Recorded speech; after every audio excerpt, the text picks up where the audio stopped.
Salut à tous. Aujourd'hui, on plonge dans un sujet qui parle à tous les athlètes d'endurance, la nutrition. Et on va s'intéresser de très près à une marque canadienne, NAC.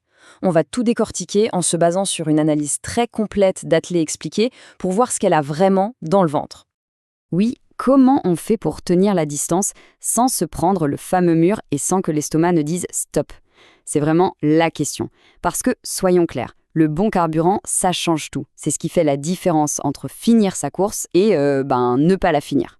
Et c'est justement là que NAC arrive avec une promesse forte, être la solution à ce problème. Alors voilà le programme pour aujourd'hui. D'abord, on va poser le problème, le défi de l'endurance. Ensuite, on passe toute la gamme NAC à la loupe. On parlera de leur grosse innovation, le salé. Puis, on fera le point sur les avantages clés de la marque et on finira avec un petit guide d'utilisation et bien sûr, le verdict final. Allez, on y va! Ok, donc avant de se jeter sur les produits NAC, il faut bien comprendre le contexte. Quels sont les vrais problèmes qu'on rencontre quand l'effort se prolonge? On parle bien des 3 pires ennemis de l'athlète d'endurance. D'abord, le coup de barre monumental, le fameux mur, qui vous stoppe net. Ensuite, les problèmes digestifs. Faut savoir que c'est la cause numéro 1 d'abandon sur les ultras. Et enfin, ce sentiment de dégoût total pour le sucré après des heures et des heures d'effort. Je pense que ça parle à pas mal de monde, ça. Et face à ça, quelle est la réponse de NAC? Eh bien, leur philosophie tient en 3 mots: performance, naturel et durabilité. L'idée, c'est de proposer un carburant qui soit non seulement super efficace, mais aussi sain pour le corps et bon pour la planète. Un trio gagnant en somme. Bon, maintenant, rentrons dans le vif du sujet. On va regarder concrètement ce que ces produits proposent, en commençant par le plus classique, les barres énergétiques.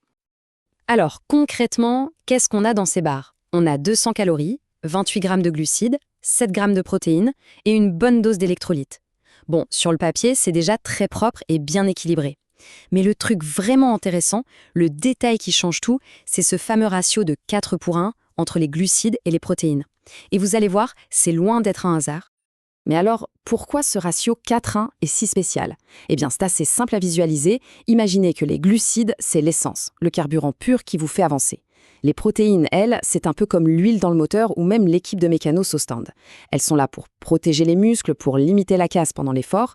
C'est cette combinaison parfaite qui permet de durer, d'éviter les pannes sèches et de maintenir une performance stable sur la longueur.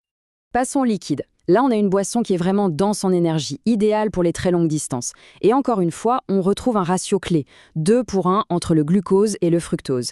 Pour faire simple, ça veut dire que le corps utilise 2 portes d'entrée différentes pour absorber les sucres. Résultat, on peut assimiler beaucoup plus de glucides, beaucoup plus vite, sans saturer l'estomac. C'est de la science pure pour optimiser l'absorption. Et pour compléter, on a les classiques gels pour un coup de fouet rapide, mais avec des BCAA en plus pour la protection musculaire. Et puis, il y a les gaufres. Et ça, c'est vraiment une super idée. Parce qu'après des heures à manger des trucs mous, retrouver une texture un peu croustillante, solide, ça fait un bien fou au moral. Ça casse la routine. Et on en arrive à ce qui est peut-être le plus gros point fort de NAC, leur vraie innovation. Ils se sont attaqués à un problème que tout le monde connaît en ultra, le ras-le-bol du sucre.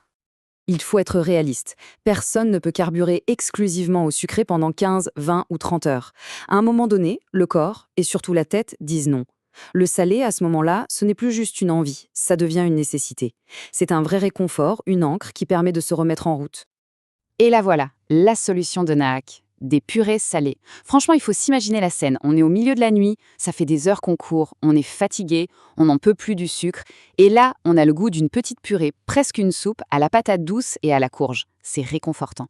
C'est aussi efficace qu'un gel en termes d'énergie, mais l'impact sur le moral, l'analyse le dit bien, c'est juste un énorme coup de boost psychologique. Ça n'a pas de prix.